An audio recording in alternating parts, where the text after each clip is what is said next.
So hey anime fans. The series name is What If Naruto Fell in Love with Tayuya? So let's start the series. Tayuya doesn't even look at it, because she already knows this isn't a choice.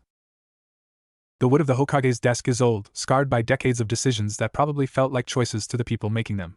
To her, it just looks like a surface. Something solid she could crack her skull against if she wanted to. She's thought about it, somewhere in the back of her mind, ever since they dragged her through the gates of this village 3 weeks ago. She hasn't done it yet. That's not strength. That's just habit. You've had time to consider. The old man's voice is calm, measured. The way people speak when they're trying to sound reasonable about something that isn't reasonable at all. Tayuya's eyes drift from the ceiling to the window to the ANBU standing against the wall like furniture.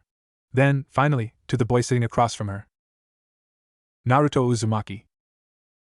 He's staring at the contract too. His hands are flat on his thighs, fingers curled into his orange pants. He hasn't looked at her once since they walked in here. Not when they passed each other in the hallway. Not when they sat down. Not now.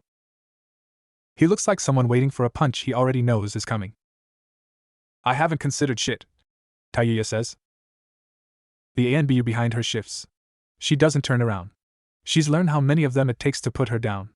The number is higher than it should be, but it's not high enough to matter. Not really. Tsunade's jaw tightens, but she doesn't react beyond that. You're not a prisoner. Tayuya laughs. It's not a pleasant sound. Right. And those guys behind me are just here for moral support. They're here because you attacked 3 guards last week. They were in my way. You broke one's arm. He should have moved faster. The silence that follows is heavy. Tayuya doesn't apologize. She doesn't know how to mean it anymore, and she's not going to fake it. That's one of the few things she still has left, the refusal to pretend. Tsunade exhales slowly, the way people do when they're counting to 10 in their head. Tayuya's seen that look a lot.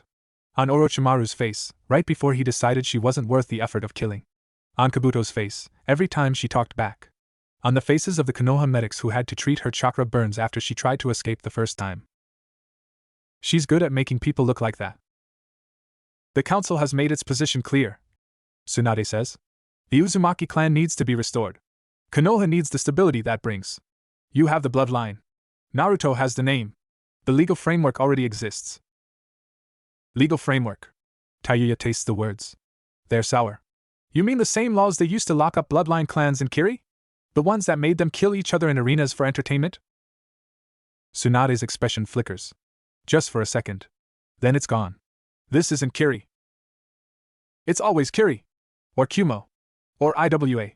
You just put different faces on the same machine. Tayuya leans back in her chair, lets it creak under her weight. You want to breed me. That's what this is. You want Uzumaki babies, and I'm the closest thing with the right blood that you don't have to fight a war to get. Naruto's hands tighten on his thighs. Tsunade's voice hardens. That's not. It's exactly what it is. Tayuya cuts her off because she's done letting people talk around her like she's not in the room.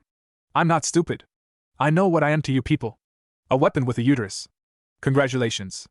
Real progressive for the village that's supposed to be the good guys. She expects anger. She's ready for anger. She knows how to handle anger. What she doesn't expect is the way Naruto finally looks at her. His eyes are blue. That's the first thing she notices. Really blue, like someone took the sky and turned it into something that can stare back at you. They're not angry. They're not scared either. They're tired. I read the contract, he says. His voice is rougher than she expected. Not deep but worn. Like someone who talks a lot when he's alone. She knows that sound. She's heard it in her own throat when she didn't realize she was speaking out loud. Congratulations, she says. You want a medal? I'm not going to force you to do anything. The words hang in the air. Tayuya blinks. That's not what she expected. Not from him. Not from anyone in this village. The council. Tsunade starts. Naruto stands up. It's not dramatic. He doesn't slam his hands on the desk or raise his voice. He just stands, and suddenly the room feels smaller. Not because he's tall, he's not really. But there's something in the way he moves that makes the ANBU behind him straighten up. I said no. He looks at Tsunade, and there's something in his face that wasn't there a moment ago. Something old. You told me this was a choice. You said if I agreed, it would help the village. You didn't say anything about locking her in a room and telling her she doesn't get to say no. Tsunade's eyes narrow. Naruto, this is more complicated than. I know it's complicated. His voice doesn't rise, but it sharpens. I know about the clans. I know about the treaties. I know about Danzo's faction and the council's demands and the fact that 3 other villages are watching to see what we do. He pauses. I'm not stupid either. Tayuya watches him. Really watches. There's something underneath the orange jumpsuit and the loud reputation. Something that's been there the whole time, maybe, hidden under all that noise. I said I'd do it. Naruto continues. Because someone has to, and it might as well be me. But I'm not doing it to someone who doesn't want it. He turns to Tayuya. So if you say no, it's no. I'll deal with the council. She should say no. She opens her mouth to say no. And then she stops. Because she's looking at his face, and she realizes something she didn't expect. He's not lying. He's not playing politics. He's not trying to trap her into something. He means it. And that's worse. That's so much worse, because if he means it, then she has to actually choose. She can't just blame him, can't just hate him, can't just pretend this is something being done to her by faceless forces she can't fight.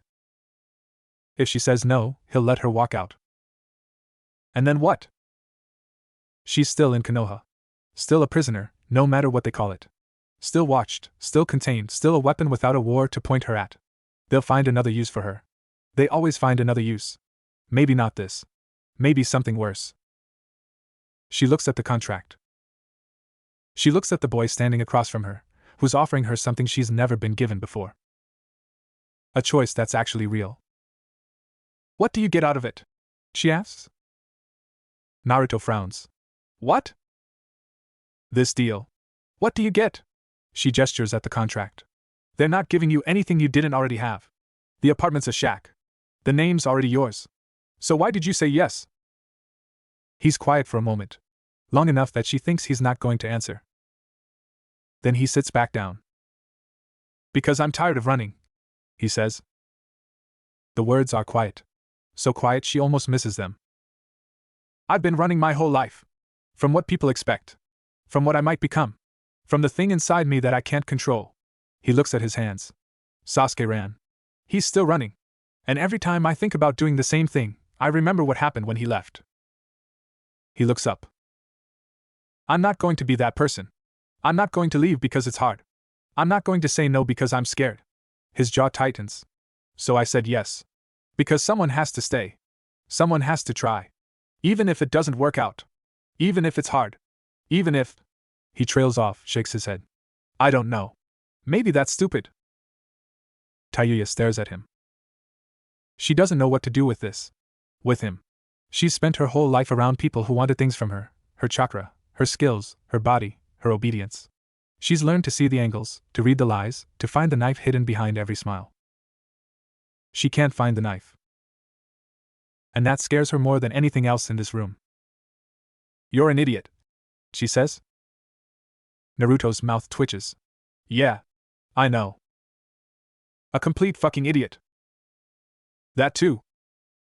She reaches out, grabs the contract, and pulls it toward her. Tsunade's eyebrows go up. The ANBU behind her shift again. Naruto just watches. Tayuya doesn't read it. She doesn't need to. She knows what it says. She's read enough contracts in Orochimaru's labs to know what words like obligation, and duty, and for the good of the village really mean. She signs it anyway. Her hand doesn't shake. She won't give them that. She won't give anyone that. When she's done, she shoves the paper back across the desk and stands up. I'm not having your babies, she says to Naruto. He blinks. I didn't. I don't care what this says. I don't care what the council wants. I don't care what any of you think you're going to get from me. She looks at Tsunade, then at the ANBU, then back at Naruto. I'm not a broodmare. I'm not a weapon. I'm not your responsibility or your problem or your redemption project. I'm me. And if you try to make me into anything else, I will make this village regret it. She waits. No one moves. Then Naruto nods. Just once. Okay. That's it. No argument? No threats? No lecture about how she should be grateful?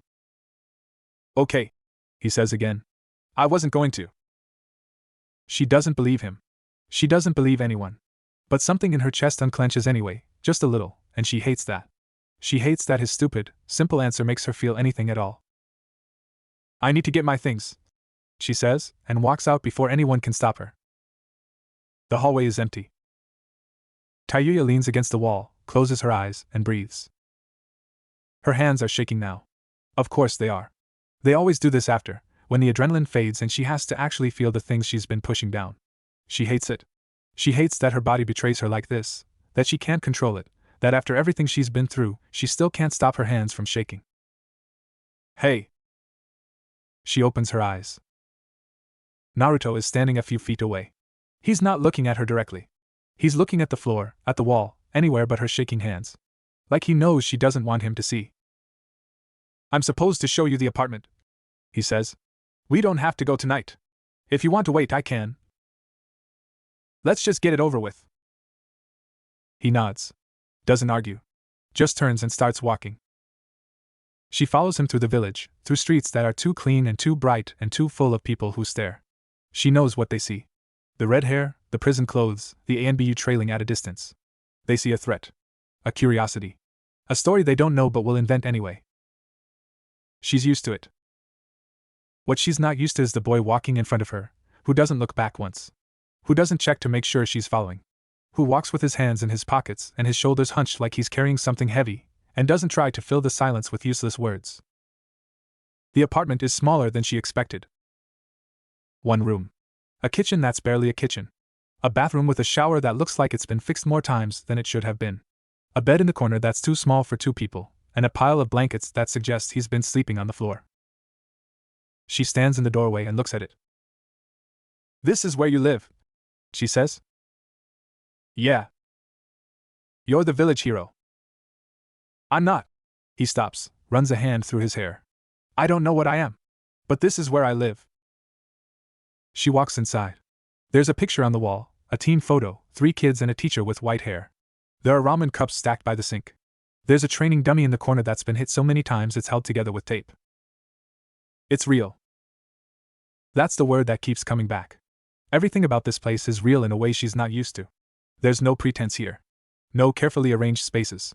Just a boy who lives in a small apartment and eats too much ramen and hits a training dummy when he can't sleep. Where do you want me to sleep? She asks. He looks at the bed. Looks at the floor. Looks at her. The bed's yours. I'm not taking your bed. I don't need it. I usually sleep on the floor anyway. It's easier to get up when. He stops. The floor's fine. I'm used to it. She should argue. She should make him take the bed, just to prove she's not weak, not helpless, not someone who needs to be taken care of. But she's so tired. Fine, she says. But if you snore, I'm breaking your nose. His mouth does that twitch again. I don't snore. You will tonight. Just to piss me off. Probably. She almost laughs. She catches it before it gets out, turns it into a cough, but he notices. She can tell by the way his eyes flick to her face, the way something in his expression softens just a little. Bathroom's through there, he says, pointing. There should be towels. If you need anything, I'll be. He gestures vaguely at the floor. Out here. She doesn't say anything. She doesn't know what to say. He nods, like that's fine, like her silence is something he understands, and turns away to start clearing a space on the floor. Tayuya closes the bathroom door, leans against it, and listens to him move around the apartment. The rustle of blankets. The soft thump of a pillow hitting the floor. The creak of old wood as he lies down. She looks at herself in the mirror. Red hair. Pale skin. Eyes that have seen too much and show too little. She looks like a Uzumaki. She's always known that. It's why Orochimaru wanted her. It's why Konoha wants her now. The bloodline. The potential. The body she could produce if they decide that's what they need. She turns away from the mirror. When she comes out, the lights are off. Naruto is on the floor, back against the wall, a blanket pulled up to his chin. His eyes are closed, but she doesn't think he's asleep. She walks to the bed. Sits down.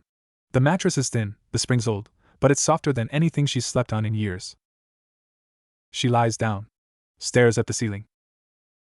I'm not going to try anything, Naruto says from the floor. She doesn't respond. I just wanted you to know. I'm not. He pauses. I'm not expecting anything. From you. I know this isn't.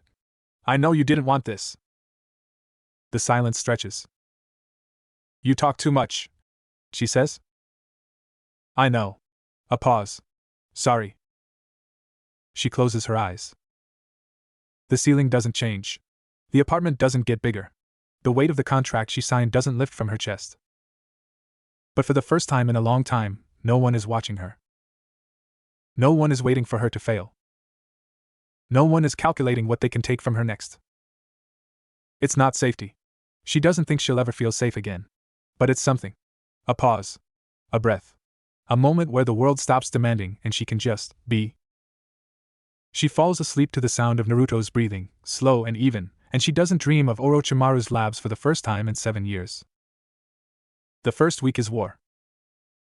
Not the kind Tayuya knows, the kind with strategy and jutsu and bodies hitting the ground. This is smaller. More personal. The kind of war fought with silence and sharp words and a careful claiming of territory. The apartment has exactly 3 rooms. She takes the bathroom first, establishing her presence with a hairbrush on the sink and a bar of soap that isn't his. He doesn't complain. He doesn't even seem to notice, which irritates her more than if he'd said something. She takes the kitchen next, rearranging the cabinets so his ramen is shoved to the back and her ration bars are within reach. He notices that one. Stares at the open cabinet for a full 30 seconds before closing it and walking away without a word. You have a problem with it? She asks that night, when they're eating in separate corners of the room. He looks up from his cup of noodles. With what? The cabinets. I moved your stuff. Oh. He shrugs. It's fine. It's fine. Yeah. You can put things wherever you want. He goes back to his noodles. It's your place too now. She doesn't know what to do with that. With him. She's spent a week trying to find the breaking point, the moment where the mask slips and he becomes like everyone else. The moment he tries to control her, or dismiss her, or treat her like she's something to be managed. It doesn't come. He wakes up early every morning. She hears him moving around, the careful way he steps so he doesn't make noise, the soft curse when he stubs his toe on the training dummy. He's gone before she gets up, and he doesn't come back until late. They pass each other like ships in the night. A nod here. A muttered greeting there. The careful avoidance of 2 people who've been forced into proximity, and have no idea what to do with it. On the 4th day, she finds a note on the counter. Food in the fridge. Don't eat the leftover ramen, it's from yesterday and it'll make you sick. There's rice and vegetables in the bottom drawer. She stares at it for a long time. Then she eats the ramen anyway, just to prove she can. It does make her sick. She spends an hour in the bathroom, head over the toilet, and when she comes out, there's another note on the counter. This one just says I told you so with a face drawn next to it that's supposed to be angry, but mostly looks like a potato. She crumples the note and throws it away. But she doesn't throw it away hard enough that it rips. The 5th day is worse. She wakes up from a nightmare with her chakra flaring, her hand already reaching for a weapon that isn't there. The walls of the apartment are too close, the ceiling too low, the air too thick. She can't breathe. She can't think. She can only remember the cold of the lab, the weight of the seals on her skin, the sound of Orochimaru's voice telling her she's nothing, she's always been nothing, she'll always be nothing unless he makes her something. She's on the floor before she realizes she's moved. Her back is against the wall. Her hands are shaking. Her breathing is too fast, too shallow, and she can't make it stop, she can't make any of it stop. Naruto, she hears herself say. It's not a word she meant to say. It's not even a name she wanted to say. But it comes out anyway, raw and desperate and nothing like her. And then he's there. She doesn't know how he got there. One moment she's alone, and the next he's in front of her, not touching, not crowding, just there. Hey, he says. His voice is low. Calm. Hey, it's okay. You're okay. I'm not. She can't finish the sentence. Her chest is too tight. Her throat is too tight. Everything is too tight. Can I sit? She doesn't answer. She can't answer. He sits anyway. Not next to her. Across from her. Far enough that she has space, close enough that she can see his face. His eyes are that same impossible blue, and they're not scared. They're not pitying. They're patient. You're in Konoha, he says. In my apartment. The crappy one with the leaky faucet and the window that doesn't close right. She laughs. It's a broken sound, more sob than laugh, but it's something. It's, he continues. I don't know. Tuesday? Maybe Wednesday. I lost track. You ate my ramen yesterday and got sick, and I left you a note with a potato face on it. Potato. She gasps. You drew a potato. It was supposed to be angry. It was a potato. He grins. It's a stupid grin.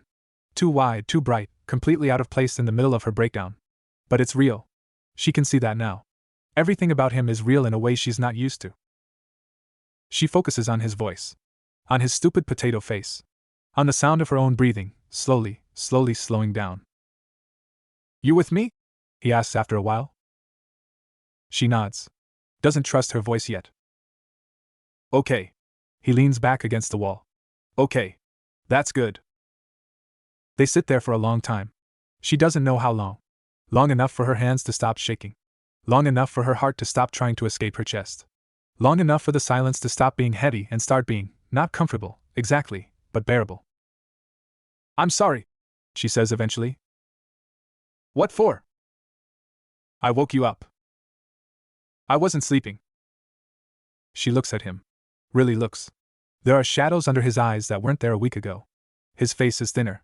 His hands resting on his knees have new cuts and calluses she doesn't remember seeing before. What have you been doing? She asks. He doesn't answer. Naruto. Training, he says finally. Just training. Lots of training. She should leave it alone. She knows she should leave it alone. But something in his voice makes her keep going. Why? He's quiet for so long she thinks he's not going to answer. Because I have to be stronger, he says.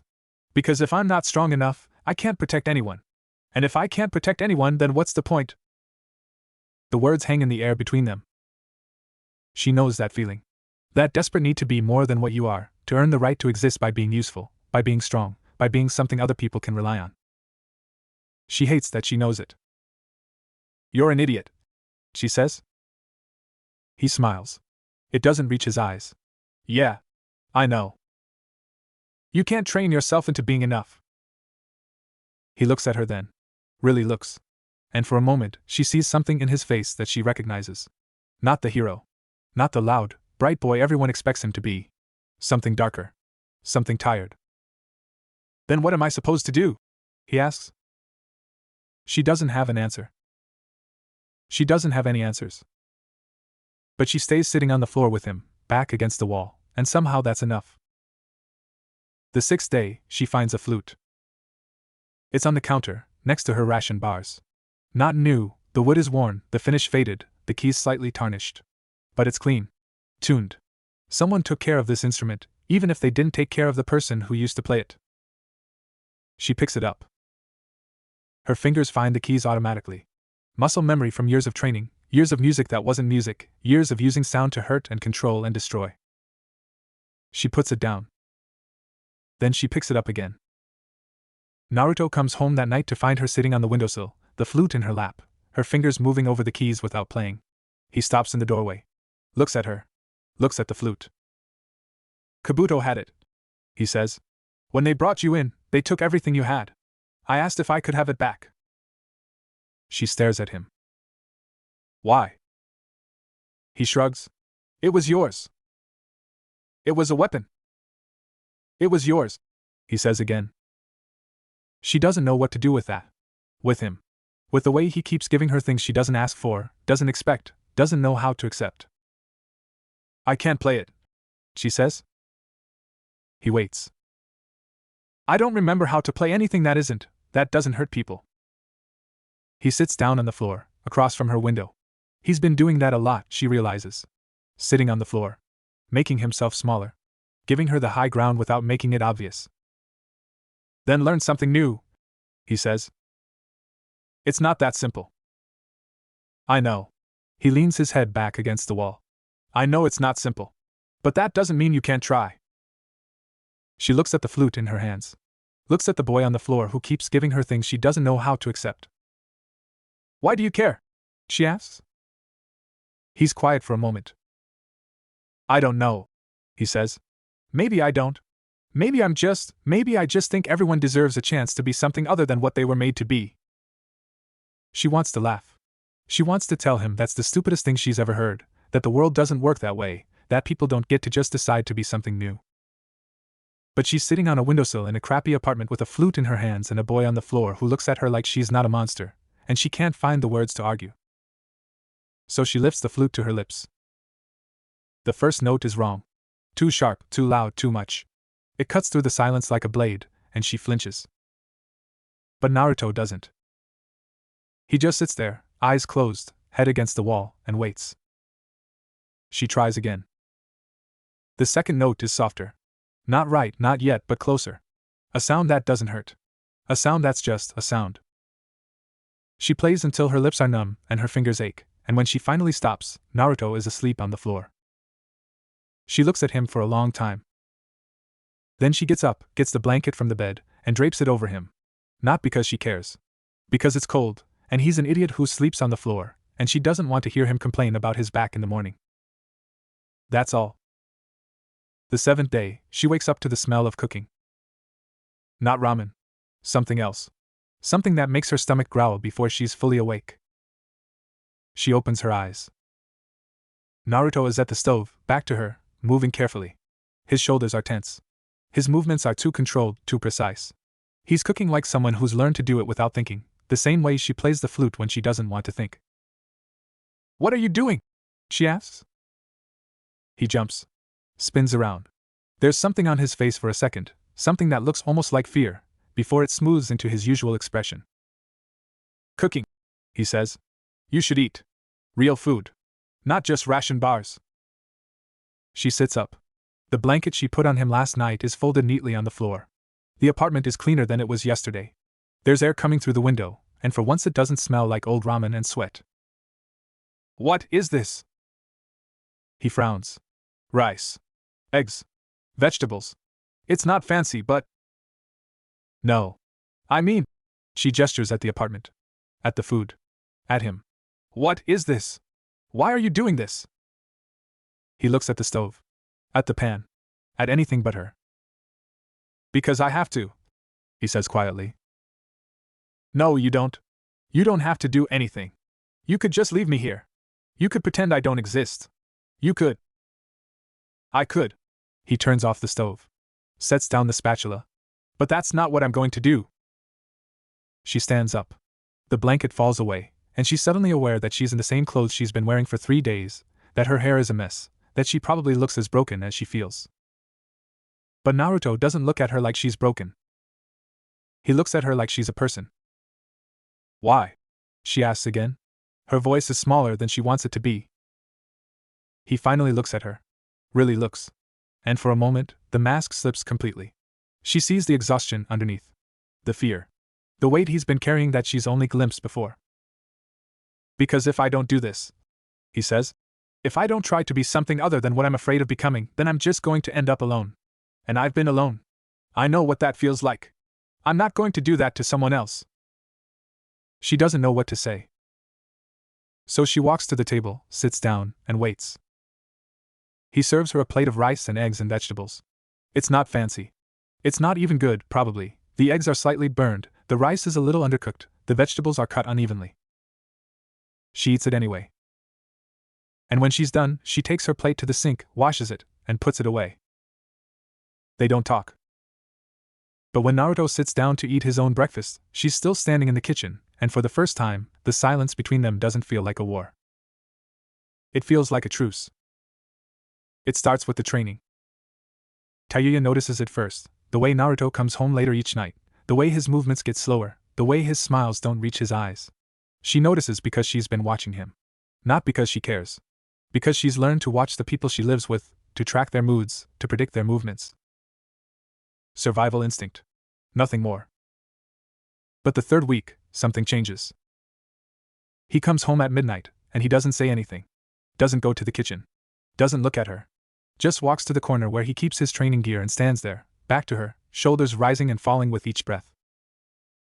"You okay?" she asks. "I'm fine." His voice is wrong. Flat. Empty. Like someone else is speaking through him. She stands up from the window, takes a step toward him. Naruto. I said I'm fine. He turns around, and she stops. His eyes are red. Not from crying. Something else. Something that makes her chakra flare instinctively, makes her hand reach for a weapon that isn't there. The red fades as she watches, replaced by that impossible blue, but for a moment, just a moment, she saw something in his face that she's only seen once before. In a mirror. I need to sleep, he says, and walks past her to his corner of the floor. She watches him lie down, watches him close his eyes, watches the tension in his shoulders slowly release. She doesn't sleep that night. She sits on the windowsill, flute in her lap, and watches the moon move across the sky, and she thinks about what she saw in his eyes. The thing that looked like her. The thing that looked like something she's been fighting her whole life. The thing that looks like losing control. The next day, she follows him. Not stealthily, she's a sound ninja, trained in silence and shadows, but she's not trying to hide. She's just watching. From a distance. Seeing where he goes, what he does, what's putting those shadows under his eyes and that wrongness in his face. He goes to the training grounds. The forest behind the Hokage monument, where the trees are thick and the sounds of the village fade away. She's been there before, in the first week, when she was still testing the boundaries of her cage. It's secluded. Private. The kind of place where no one would see what happens. She climbs a tree, settles onto a branch, and watches. At first, it's normal. Naruto runs through katas, punches the training posts, throws shuriken at targets. His form is rough, she can see the gaps in his training, the places where instinct has replaced technique. But there's power there. Real power. The kind that comes from years of fighting for your life. Then he starts using shadow clones. She's seen the technique before. She knows how it works, knows the theory behind it. But she's never seen anyone use it like this. Dozens of clones appear, then dozens more, until the clearing is filled with orange-clad copies of the same boy. And then they start training. Each clone practices something different. Taijutsu. Ninjutsu. Something that looks like sealing, with brushes and ink and complicated patterns drawn on scrolls. It's organized. Efficient. The kind of training someone plans when they don't have time to waste. She watches for an hour. 2 hours. 3. The clones don't stop. They don't eat. They don't rest. They don't do anything but train, and when one disperses from exhaustion, the knowledge flows back to the original, and he just makes more. By noon, there are hundreds of clones. By evening, the clearing is destroyed. Trees splintered. Ground torn up. Training posts reduced to splinters. And Naruto is still standing in the middle of it, swaying on his feet, his eyes that strange shade of red that isn't quite red. She should leave. She knows she should leave. This isn't her business. This isn't her problem. He's not her responsibility. But she remembers the way he looked at her on the floor of the apartment. The way he sat with her until she could breathe again. The way he gave her back her flute and didn't ask for anything in return. She drops from the tree. He doesn't notice her until she's 10 feet away. His head snaps up, and for a moment, his eyes are fully red, and she feels something press against her mind. Something heavy. Something hungry. Then it's gone. Tayuya.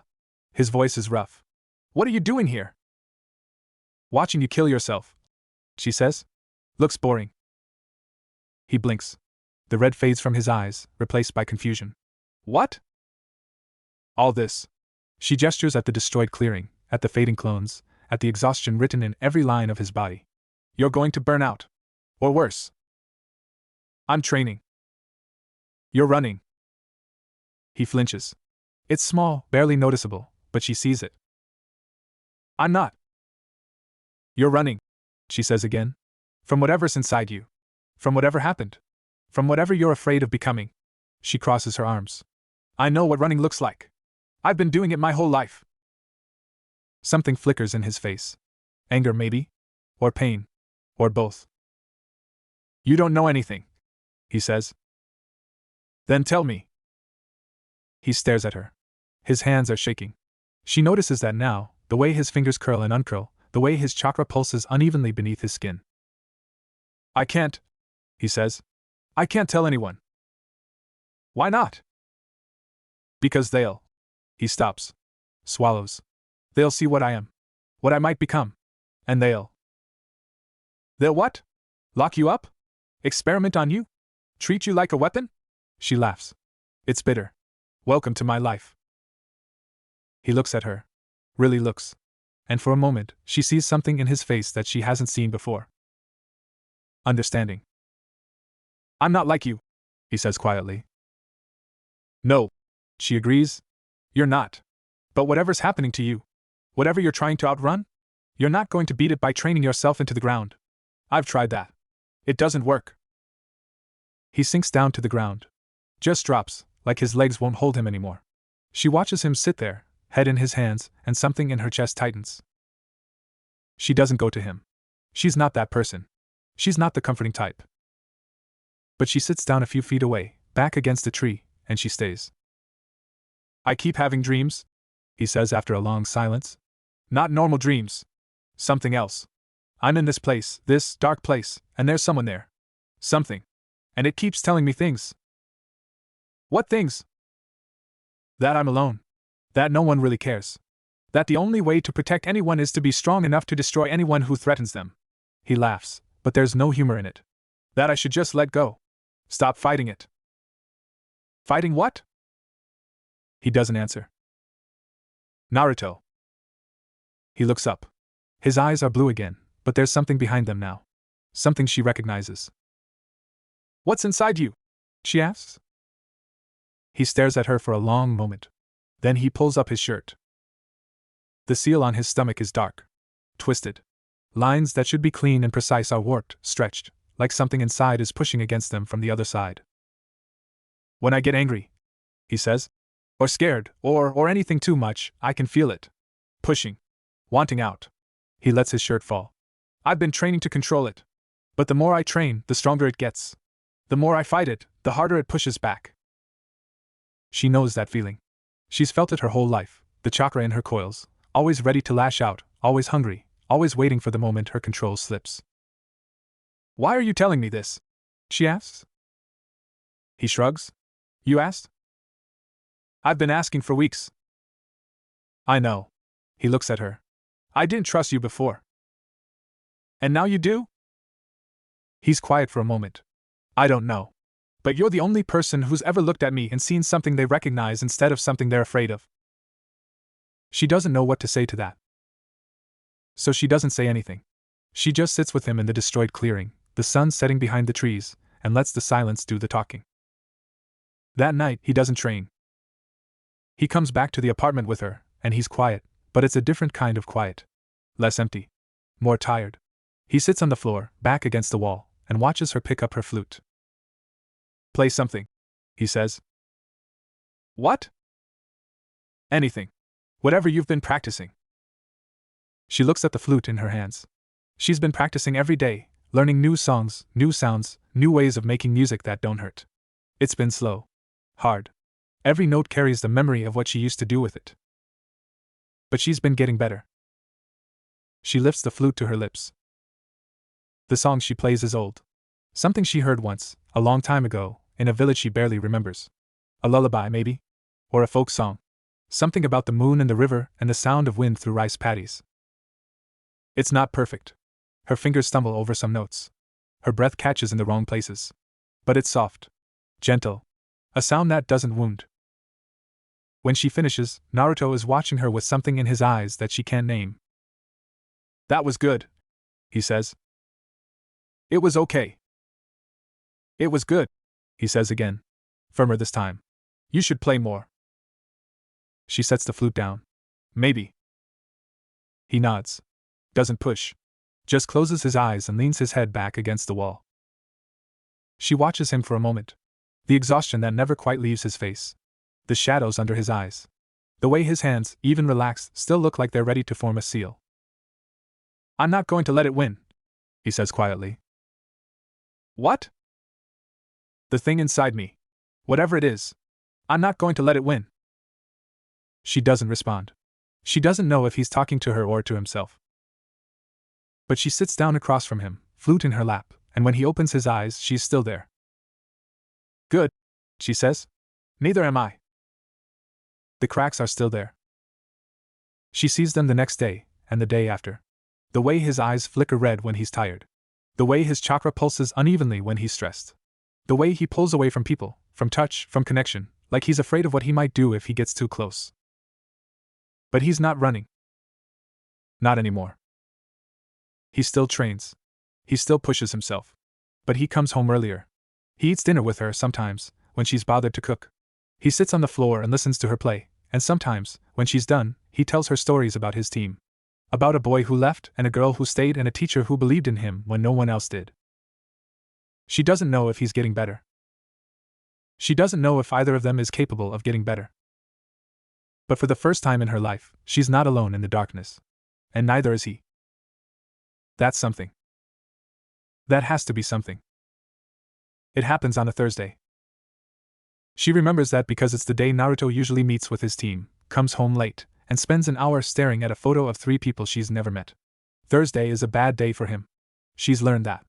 Thursday is the day he remembers the boy who left. But this Thursday is different. He comes home early. Not just early, abruptly. The door slams open, and she's on her feet before she sees him, chakra ready, hands forming seals she doesn't need for the jutsu she doesn't want to use. Then she sees his face. He's not there. That's the only way she can describe it. His body is in the doorway. His eyes are open.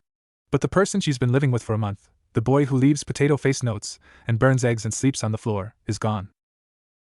In his place is something else. Hey, she says. Careful. Quiet. The way you'd approach an animal that might bite. Hey, Naruto. You with me? He doesn't answer. He takes a step into the apartment. Then another. His movements are wrong, too smooth, too controlled, like someone else is pulling the strings. Naruto. Her voice is sharper now. She can feel her chakra rising to meet his. His is wrong too. It's not the warm, bright chakra she's felt brushing against hers for weeks. It's cold. Heavy. Hungry. He stops in the middle of the room. His head turns toward her. His eyes are red. Not just red, glowing. The kind of red that burns, that sees, that wants. You should leave, he says. His voice isn't his. It's layered deep, like 2 people speaking at once. I'm not leaving. You should. He takes a step toward her. I can't control it. You need to go. She doesn't move. She knows she should. She knows what's happening, knows the signs, knows what happens when someone loses control of what's inside them. She's seen it before. In herself. In the people Orochimaru experimented on. In the Sound 4 before they died. But she remembers the way he sat with her on the floor. The way he gave her back her flute. The way he looked at her like she was a person, not a weapon, not a prisoner, not a problem to be solved. I'm not leaving, she says again. His hands come up. There's a seal forming between them, something she doesn't recognize, something that makes her chakra scream in warning. The air in the room gets heavy. The walls creak. The window rattles in its frame. Please, he says, and his voice breaks on the word. Just for a second. Just long enough for her to hear the boy underneath the monster. Please, Tayuya. I don't want to hurt you. She moves. Not away. Toward him. She's faster than he is right now. His control is gone. His body is reacting on instinct, and instinct is slow when you're fighting something inside yourself. She closes the distance in 2 steps, catches his wrists, and pulls his hands down. His chakra explodes. The force of it throws her back, slams her into the wall, drives the air from her lungs. She hits the ground hard, something in her shoulder cracking, and for a moment, everything goes white. When her vision clears, he's standing over her.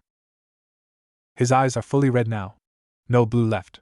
There's a corona of chakra around him, red and dark, pressing against her like a physical weight. His hands are still raised, and the seal between them is growing, spreading, reaching for her. She should run. She should fight. She should do anything except lie here on the floor, broken and helpless, waiting for him to. He stops. His hands drop. The seal fades. The chakra recedes, slowly, reluctantly, like something being dragged back into a cage. And then he screams. It's not a sound she's ever heard from a human throat. It's pain and fear and something else, something older, something that's been inside him for as long as he's been alive. He falls to his knees, hands clutching his head, and the chakra surges again, pushes out, pushes against the walls of the apartment, against her, against everything. She pushes back. She doesn't think. She doesn't plan. She just reaches out with her own chakra, her own will, her own stubborn refusal to let him drown, and she pushes. His chakra meets hers. It's like touching fire. Like falling into the sun. She feels the heat, the hunger, the endless cold that comes from being alone for too long. She feels the thing inside him, the thing that's been there since he was born, the thing that wants to destroy and consume and burn everything to ash. She pushes harder. I'm not leaving, she says, and her voice is barely a whisper, but she knows he hears it. You hear me? I'm not leaving. You're not alone. You're never going to be alone again. So stop fighting. Stop running. Just breathe. He looks at her. His eyes are still red. But there's something else there now. Something that might be him. I can't, he says. I can't hold it. I can't. Yes, you can. She crawls toward him. Her shoulder screams. Her ribs ache. There's blood in her mouth from where she bit her cheek when she hit the wall. But she keeps moving, keeps crawling, keeps pushing her chakra against his until she's right in front of him. Look at me, she says. He looks. She reaches out, takes his face in her hands. His skin is burning, fever hot, and she can feel his chakra pressing against her palms, trying to push her away, trying to consume her. She doesn't let go. I'm here, she says. I'm right here. And I'm not leaving. So whatever this is, whatever's happening, you're going to get through it. Because I'm not letting you go. You understand me? I'm not letting you go. He stares at her. The red in his eyes flickers. Once. Twice. And then it fades. His chakra pulls back, retreats into whatever dark place it came from. His skin cools. His hands, which have been clenched into fists at his sides, slowly uncurl. And then he collapses. She catches him. Barely. He's heavier than she expected, all muscle and bone, and her shoulder screams in protest. But she holds him, keeps him from hitting the floor, lowers him down as gently as she can manage. He's unconscious. His breathing is shallow, his pulse is too fast, but he's alive. He's himself again. The thing that was inside him is gone. She sits there, on the floor of the ruined apartment, with his head in her lap and her back against the wall, and she doesn't move. She doesn't know how long she sits there. Minutes. Hours. The sun goes down, the moon rises, and still she doesn't move. She can't. Her body is shaking, her shoulder is on fire, and there's something happening in her chest that she doesn't have a name for. He shifts in his sleep. Mumbles something she can't understand. His hand reaches out, finds her knee, and holds on. She doesn't pull away. She doesn't know why. She should. She should get up, get away, put distance between herself and whatever is inside him. She's seen what it can do. She's felt it. And she knows, with a certainty that goes deeper than thought, that if it comes back, she might not survive it. But she doesn't move. Because when he was drowning, when the thing inside him was trying to pull him under, he fought. Not with jutsu or seals or any of the things he's been training to use. He fought with himself. With the part of him that didn't want to hurt her. And he won. He wakes up at dawn. She's still there. She hasn't moved. Her legs are numb, her shoulder is a constant throb of pain, and she's so tired she can barely keep her eyes open. But she's still there. He opens his eyes slowly. Blinks. Looks at the ceiling, then at the walls, then at her. What? He stops. Swallows. His voice is hoarse, raw, like he's been screaming. What happened? You lost control, she says. Her voice is flat. She doesn't know how to make it anything else right now. Something inside you. It tried to come out. He stares at her. His eyes are blue again. Just blue. Just his. Did I hurt you? She doesn't answer. Tayuya. His voice cracks. Did I hurt you? She looks at him. At the fear in his eyes. The guilt. The desperate need to know that he didn't become the thing he's been afraid of becoming. No, she says. He doesn't believe her. She can see it on his face. He knows what he is. What he could be. And he knows that she's lying. She doesn't care. You passed out, she says. I stayed. That's what happened. He sits up slowly. His movements are careful, deliberate, like he's afraid of breaking something. He looks at the apartment. At the cracked walls, the broken window, the furniture shoved against the far side of the room like it was caught in a storm. I did this, he says. You did some of it. I hit the wall pretty hard on my own. His head snaps toward her. You're hurt. I'll live. He reaches for her. She doesn't pull away. His hand hovers over her shoulder, not touching, just there. His chakra brushes against hers, soft and warm and careful. It's dislocated, he says. I know. I can. He stops. I can fix it. If you let me. I've done it before. For my teammates. It's not hard, but it might hurt. She looks at him. At his hands still hovering near her shoulder. At his face, open and honest and terrified. Do it, she says. He nods. His hands move to her shoulder, gentle, and she braces herself for the pain. It hurts. She doesn't scream. She's learned not to scream. But she bites her lip hard enough to draw blood, and when he sets the bone back in place, she sees stars. Then it's over. His hands are still on her shoulder, warm through the thin fabric of her shirt. His chakra is wrapped around hers, soothing, healing, taking away the pain. You should go to the hospital, he says. No. Tayuya.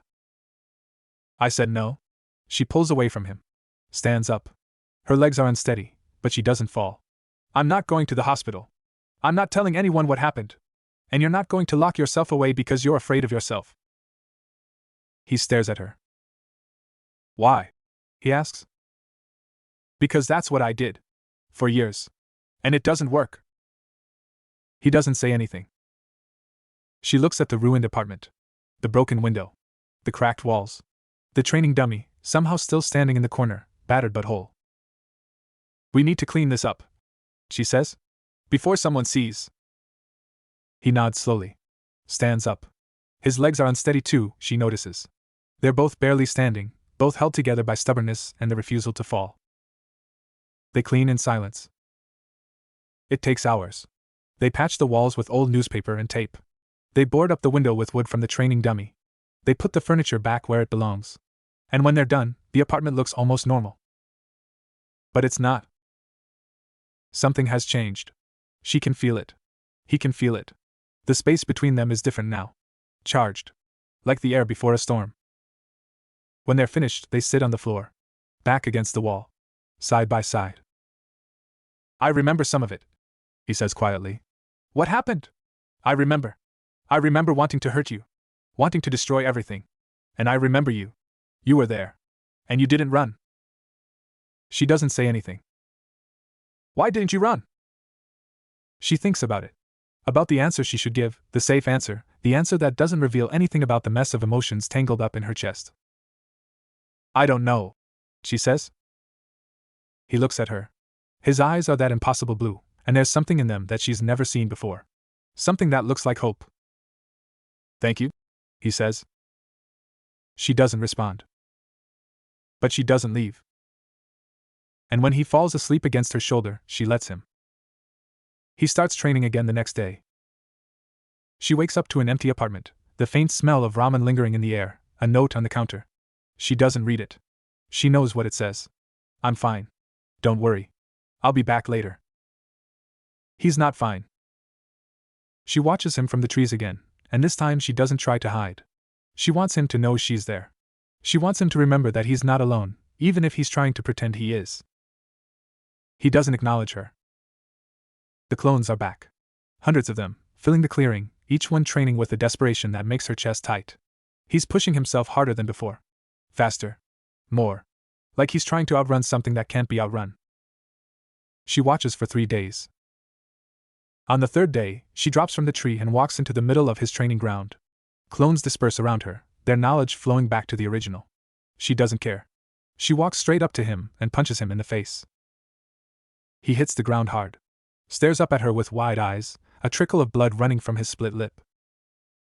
What the hell? You're an idiot, she says. I'm training.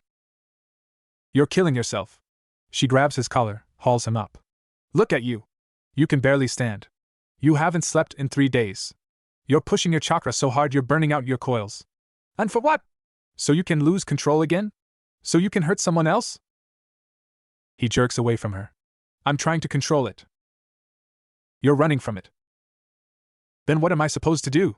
He's shouting now. She's never heard him shout. Not like this. What am I supposed to do when I can't control what's inside me? When every time I close my eyes I see myself hurting people? When the only thing I can do is train, and train, and train until I'm too exhausted to dream? She should step back. She should let him have this. Let him scream, let him rage, let him burn through whatever is eating him alive. She steps forward instead. You stop running, she says.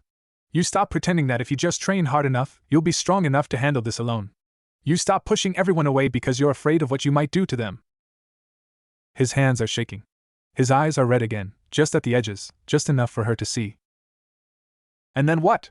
He asks. His voice breaks. And then what, Tayuya? What happens when I can't stop it? What happens when I hurt someone? When I hurt you? She reaches out, takes his face in her hands. The same way she did in the apartment. The same way she did when he was drowning. Then we figure it out, she says. Together. He stares at her. The red in his eyes fades. And then he breaks. Not the way he broke in the apartment, with chakra and destruction and something ancient trying to claw its way out. He breaks the way a person breaks when they've been holding themselves together for too long. His knees buckle. His hands come up to cover his face. And he cries. She holds him. She doesn't know how to do this. She's never done this. She's been a weapon, a tool, a weapon again. No one ever taught her how to hold someone who's falling apart. But she holds him anyway. His arms come around her, desperate, clinging. His face is buried in her shoulder, and she can feel his tears soaking through her shirt, and she doesn't let go. I don't want to be alone, he says. His voice is muffled, broken. I don't want to be alone anymore. You're not. I don't want to hurt you. You won't. You don't know that. She pulls back, looks at him. His face is wet, his eyes are red, and he looks younger than she's ever seen him. Younger and more scared. I know, she says. I know you won't hurt me. Because you fought it. When it was trying to take over, you fought it. Not with jutsu or seals or any of that crap. You fought it because you didn't want to hurt me. And you won. He shakes his head. I didn't win. You held on, she says. When I told you to hold on, you held on. And that's more than I ever did. He looks at her. Really looks. What do you mean? He asks. She doesn't want to answer. She doesn't want to talk about this, doesn't want to open the door to the things she's been keeping locked away for years. But he's looking at her like she's the only thing holding him together, and she can't say no. When I was with Orochimaru, she says, there were times when I lost control. When the thing inside me, the thing that makes me a sound ninja, that makes me dangerous, when it took over. She pauses. And I didn't fight it. I let it happen. Because it was easier. Because if I was the monster, I didn't have to be the girl who was scared. He doesn't say anything. Just waits. But you, she continues. You fought it. You were scared, and you were losing, and you still fought. So don't tell me you can't control it. You can. You already did. He's quiet for a long time. Then he pulls away, wipes his face with his sleeve, takes a breath that shakes through his whole body. Okay, he says. Okay? Okay. I'll stop. He looks at the destroyed training ground, at the fading clones, at the trees she's been hiding in for 3 days. I'll stop running. She doesn't believe him. Not completely. She knows how hard it is to stop running, how easy it is to fall back into old patterns, how long it takes to learn how to stand still. But it's a start. It's more than she had. He goes back to the apartment with her. They don't talk about what happened. They don't talk about the training, or the thing inside him, or the way he fell apart in her arms. They just exist. Together. In the small, ruined apartment that's slowly becoming something more than just a place to sleep. She cooks dinner that night. Real food, not ration bars. She learned to cook in Orochimaru's labs, learned to make meals from whatever was available, learned to eat quickly and quietly and without tasting anything. Tonight she tastes it. It's not good. The rice is overcooked, the vegetables are undercooked, the seasoning is uneven. But it's food. Real food. Made by her, for him, for them. Naruto eats without complaint. He eats everything on his plate, and when she offers him more, he takes it. This is good, he says. It's terrible. It's good, he says again. And she knows he's not talking about the food. She doesn't know what to do with that. With him. With the way he looks at her like she's something worth looking at. So she does what she always does. She deflects. You need to see someone, she says. About what's inside you. Someone who can help you control it. He sets down his chopsticks. I've tried. Jiraiya tried. Kakashi tried. The seals, the use, the training, nothing works. Not for this. There has to be someone. There is. He looks at her. You. She blinks. I can't help you. I don't know anything about. You know about losing control. About fighting something inside yourself. About being something you didn't choose to be. He leans forward. You're the only person who's ever looked at me and not seen a monster. You're the only person who's ever stayed when it was dangerous to stay. She wants to argue. She wants to tell him she's not qualified, not capable, not the person he needs. But she thinks about the way she held him in the training ground. The way she pulled him back from the edge. The way her chakra pushed against his and held. Maybe she can help. Maybe she's the only one who can. Fine, she says. But you're not training until you've slept. Real sleep. Not passing out from exhaustion. He nods. Okay. And you're eating real food. 3 meals a day. No skipping. Okay. And you're going to tell me when it's getting bad. When you feel it coming. No hiding. No pretending you're fine. He looks at her. His eyes are blue. Just blue. Just him. Okay, he says. And you? She frowns. What about me? When it's bad for you. When you're scared, or losing control, or whatever. You tell me. No hiding. No pretending. She opens her mouth to argue. To deflect. To tell him she doesn't need help, doesn't want it, doesn't know how to accept it. But he's looking at her with those blue eyes, and she remembers the way he sat on the floor with her when she was drowning. The way he gave her back her flute. The way he's been trying, every day, to be something other than what he's afraid of becoming. Okay, she says. He smiles. It's small, fragile, but it's real. And for the first time, she thinks maybe they're both going to be okay. The weeks that follow are quiet. Not the silence of avoidance, or the silence of two strangers sharing space. It's the silence of two people learning to exist together. To breathe together. To be something other than what they were made to be. She plays the flute every night.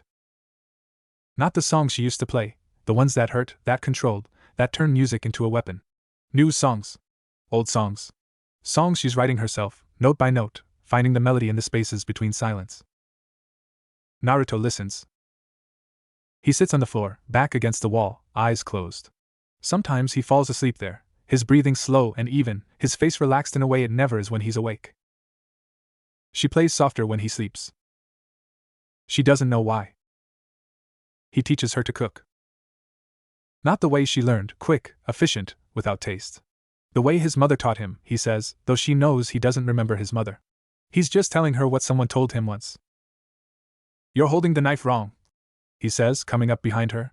His hands cover hers, adjusting her grip. His chest is warm against her back. His breath is warm against her ear. She doesn't pull away. You're supposed to curl your fingers, he says. Like this. So you don't cut yourself. I've been cooking for years. Badly. She elbows him. He laughs. It's a good sound, bright, open, nothing like the hollow echoes she heard in the training ground. They cook together. Rice and vegetables and fish from the market. It's not fancy. It's not special. But when they sit down to eat, it tastes better than anything she's ever made. This is good, she says. He grins. I taught you. You helped. I taught you. She throws a piece of rice at him. He catches it in his mouth. Show off, she mutters. He grins wider. She learns his rhythms. The way he wakes up slowly, like he's fighting his way to the surface. The way he drinks his tea too hot and burns his tongue. The way he leaves his shoes by the door, always on the left, always lined up perfectly. She learns to make his tea before he wakes up. To leave it cooling on the counter. To pretend she doesn't notice when he burns his tongue anyway. He learns her rhythms. The way she wakes up instantly, fully alert, like she's still waiting for someone to attack. The way she paces when she's thinking, back and forth across the small apartment. The way she touches her flute when she's nervous, fingers tracing the worn wood. He learns to leave space for her in the morning. To give her time to remember where she is. To wait until she's ready to be seen. The dreams don't stop. She hears him sometimes, in the night. Tossing, turning, murmuring words she can't understand. She hears the thing inside him pushing, pushing against the walls of his control. She doesn't wake him. She sits on the floor next to him, close enough to touch, far enough to give him space. She plays her flute, soft, soft, soft, until his breathing evens out and the thing inside him settles. He never asks her about it in the morning. She never tells him. One night she wakes from her own dream. It's not the usual one, the cold of the lab, the weight of the seals, the sound of Orochimaru's voice telling her she's nothing. It's something new. Something she doesn't have a name for. She's in the training ground. The trees are gone. The ground is ash. And Naruto is standing in the middle of it, his back to her, his chakra burning like a second sun. She calls his name. He turns. His eyes are red. Not the red she's seen before, the flicker of something ancient, something hungry. This is different. This is him. And he's looking at her like she's the only thing in the world that matters. She wakes up gasping. The apartment is dark. Naruto is asleep on his side of the room, his face peaceful, his breathing even. She lies there for a long time, staring at the ceiling, trying to understand what just happened. She doesn't. But she doesn't go back to sleep. He comes home one day with a package. It's wrapped in brown paper, tied with string. He sets it on the counter and doesn't say anything. Just stands there, hands in his pockets, looking at her. "What is it?" she asks. "Open it." She does. Inside is a new flute.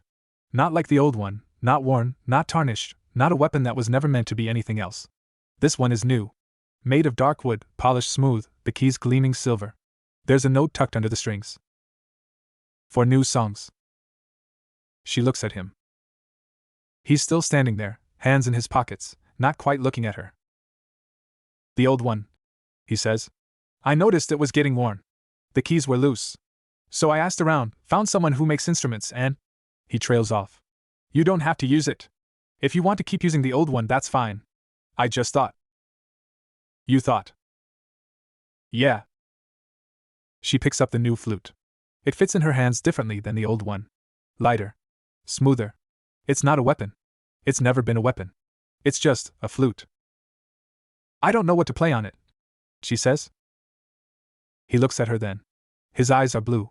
Just blue. "Anything," he says. "Whatever you want." She lifts the flute to her lips. The first note is clear. Pure. It doesn't hurt. It doesn't control. It just is. She plays.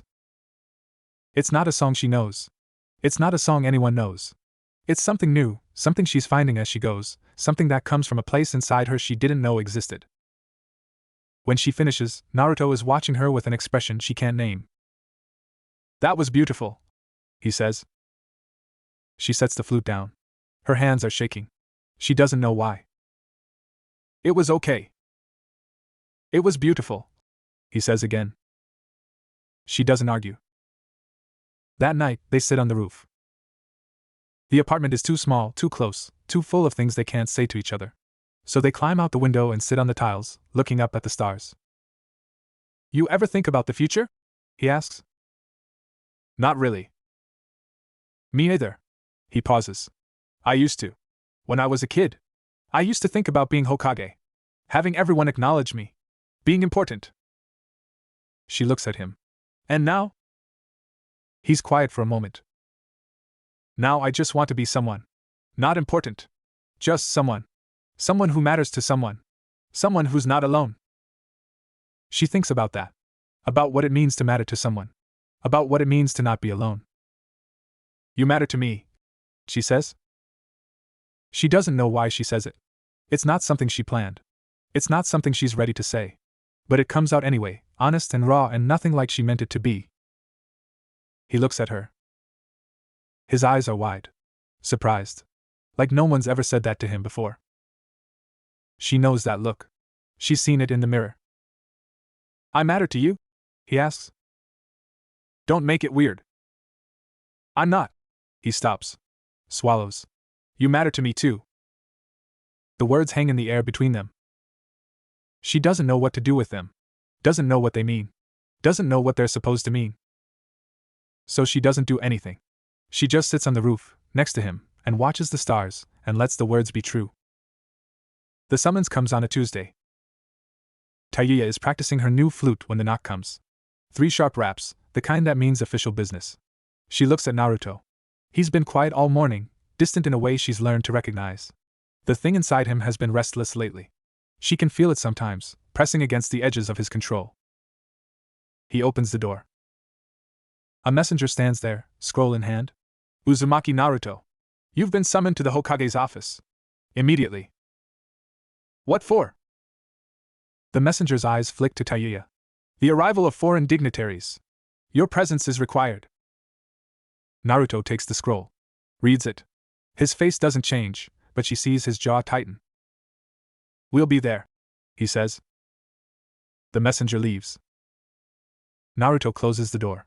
Leans his forehead against it. What is it? She asks.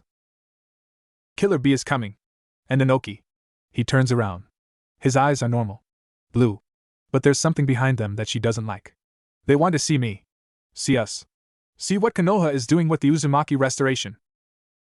She sets down her flute. And they want you there because I'm the figurehead. The symbol. The proof that Konoha is strong enough to rebuild what was lost. His voice is flat. And you're the proof that they can control what they take. She should be angry. She should rage against the politics, the manipulation, the way they're using her again, always using her, never letting her just be. But she looks at his face, and she sees something else. Fear. Not of the dignitaries. Not of the politics. Fear of himself. Of what might happen if he's pushed too far, if the thing inside him decides that being watched is a threat. What do you need? She asks. He looks at her. Surprised. What? What do you need? To get through this. To be okay. She crosses her arms. Tell me. He's quiet for a moment. I need you to stay, he says. In the room. With me. I need. He stops. Runs a hand through his hair. I need to know you're there. That if something happens, you're not going to. I'm not going anywhere. He nods. His hands are shaking. She notices because her hands are shaking too. The Hokage's office is full. Tsunade sits behind her desk, her face carved from stone. Around her are the clan heads, Hyuga, Akimichi, Nara, Yamanaka. And in the chairs arranged before her, the visitors. Killer Bee is not what she expected. She's heard stories, of course. The Eight-Tails Jinchuriki. The perfect Jinchuriki. The one who mastered what was inside him, who turned the monster into a partner. She expected someone imposing. Dangerous. He's wearing sunglasses indoors. He's writing something in a notebook. He's muttering under his breath in what might be poetry or might be nonsense. But when he looks up, she sees it. The thing behind his eyes. The thing that's like what's inside Naruto, but different. Calmer. Controlled. He's not a monster. He's a man who made peace with his monster. Inoki is smaller than she expected. Old, bent, his face weathered by decades of war and politics. But his eyes are sharp. Calculating. He looks at Naruto the way Orochimaru used to look at her, like an asset. Like something to be used. Uzumaki Naruto, Inoki says. His voice is thin, reedy, but it carries. And the Uzumaki woman. Tayuya's hands curl into fists. Tayuya, Naruto says. His voice is steady. Her name is Tayuya. Inoki's eyebrows rise. I see. And how is the arrangement working out? The restoration of the Uzumaki clan is of great interest to the other villages. Naruto's chakra flickers. Just for a moment. Just enough for her to feel. It's working, he says. Working, Inoki repeats. An interesting choice of words. Tell me, boy. Do you consider this marriage a political arrangement? Or something more? The room goes still. Tayuya watches Naruto. Watches his face, his hands, his chakra. She can feel the thing inside him stirring. Can feel it pushing against his control. She reaches out. Not with her hands. With her chakra. Just a touch. Just enough to remind him she's there. He takes a breath. It's a choice, he says. That's what it is. A choice we made. Together. Killer Bee looks up from his notebook. His lips curl into something that might be a smile. Choice, he says. His voice is deep, rough, with a rhythm to it. That's a good word. A strong word. A word for people who ain't birds in a cage. Anoki's eyes narrow.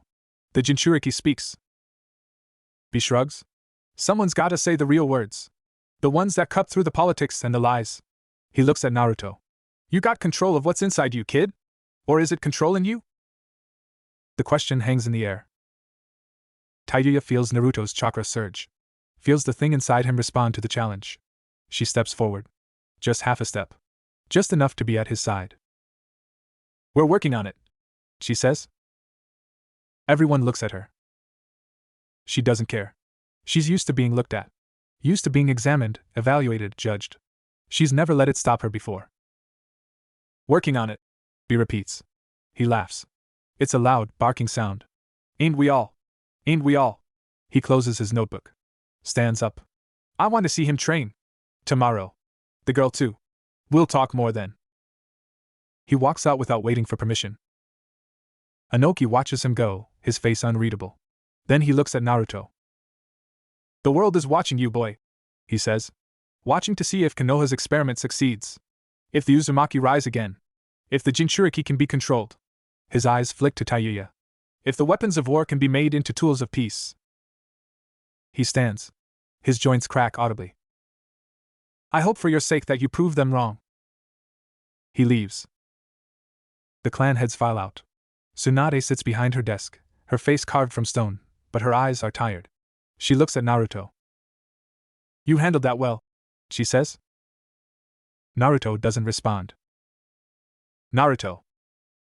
What do they want? He asks. His voice is quiet. Too quiet. Really? What do they want from us? Tsunade's jaw tightens. They want to see if you're stable. If the Uzumaki restoration is a threat. If Konoha is using the Jinchuriki to build an army.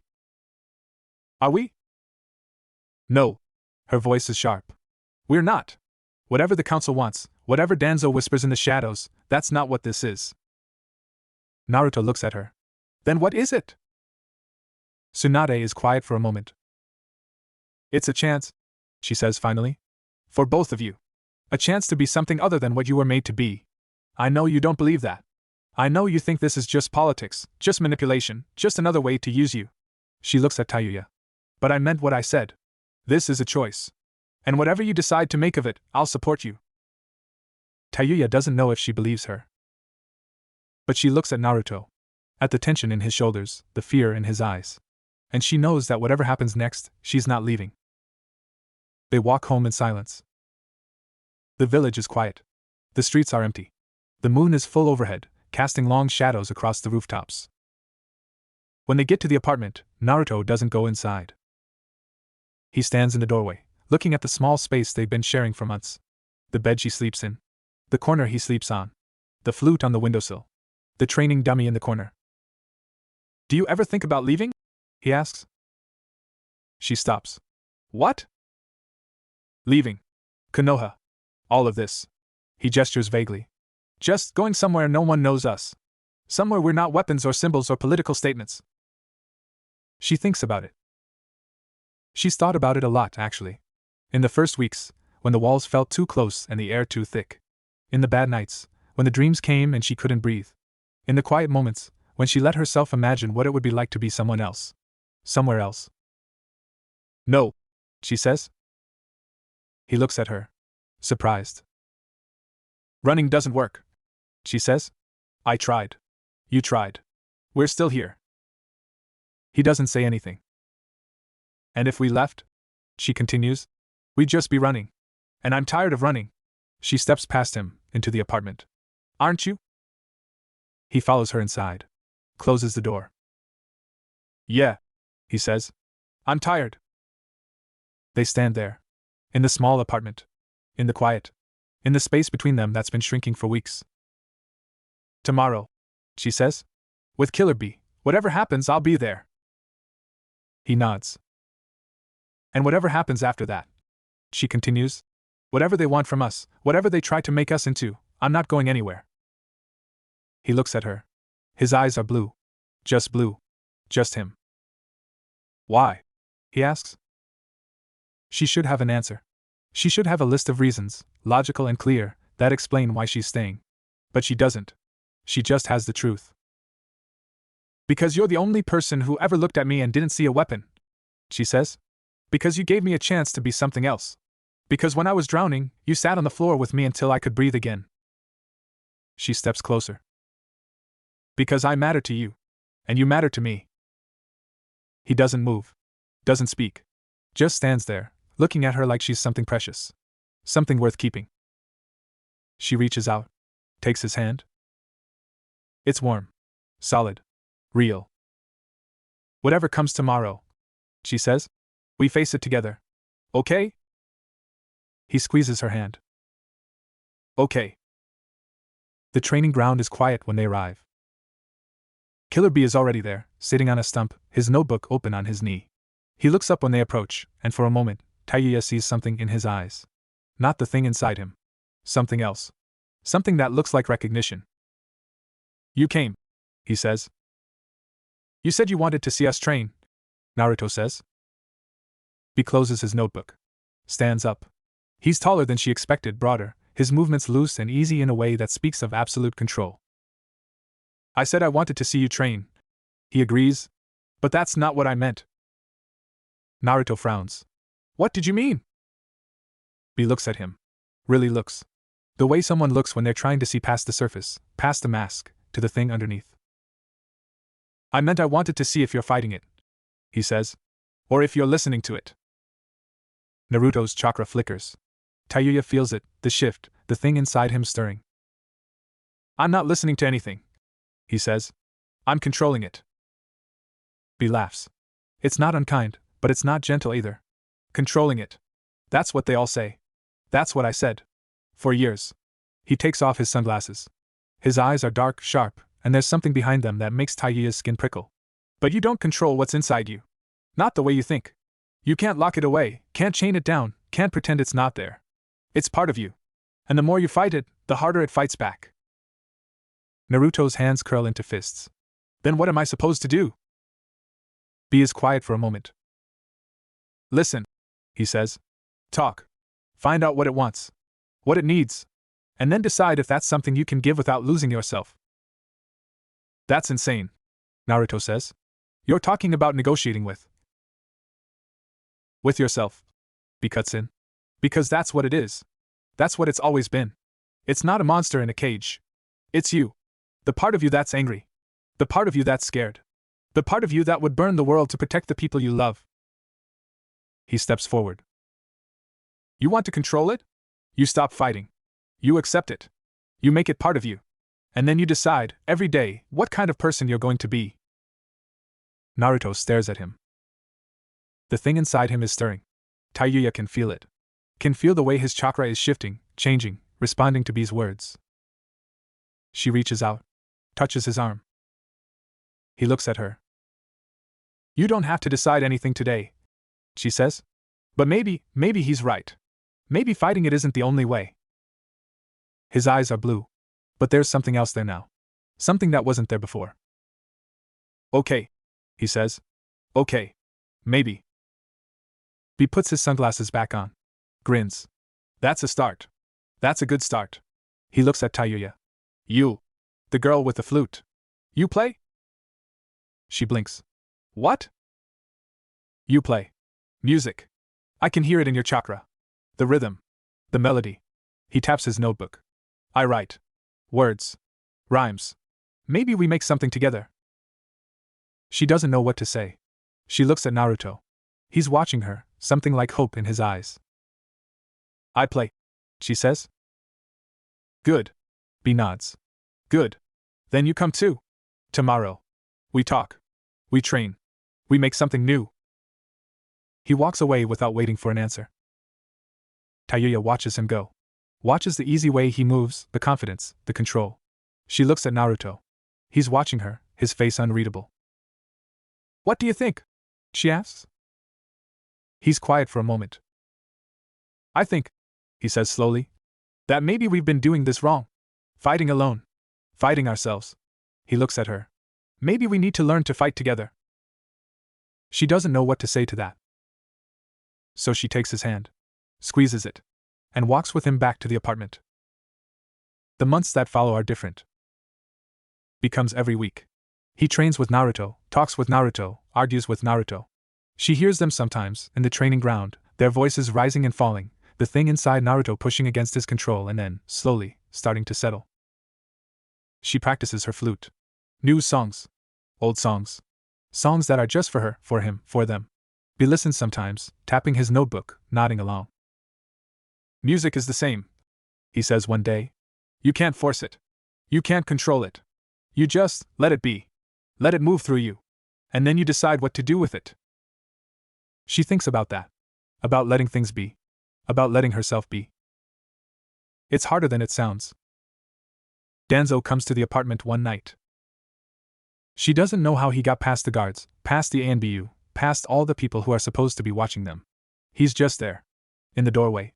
One eye covered, one arm wrapped in bandages, his presence pressing against her like a weight. Uzumaki Tayuya, he says. His voice is soft. Reasonable. I've been meaning to speak with you. She doesn't move. Her hand finds her flute, not as a weapon, but as something solid. Something real. What do you want? He steps inside. Doesn't wait for permission. I want to talk about your future. About the future of the Uzumaki clan. About what happens when the boy can no longer control what's inside him. Her blood runs cold. You've seen it, haven't you? He circles the room, his single eye taking in everything. The cracks. The moments where he loses himself. You've been there. You've felt what he becomes when the thing inside him takes over. She doesn't answer. It's only a matter of time. Danzo continues. The seal is weakening. His control is slipping. And when it finally breaks, when the Nine Tails is unleashed, Konoha will burn. Just as it did before. That won't happen. Won't it? He stops in front of her. You've seen what he is. What he's becoming. You know that the only way to stop it is to eliminate the threat before it's too late. She stands up. Her chakra is rising, pressing against his, against the weight of his presence. You want to kill him, she says.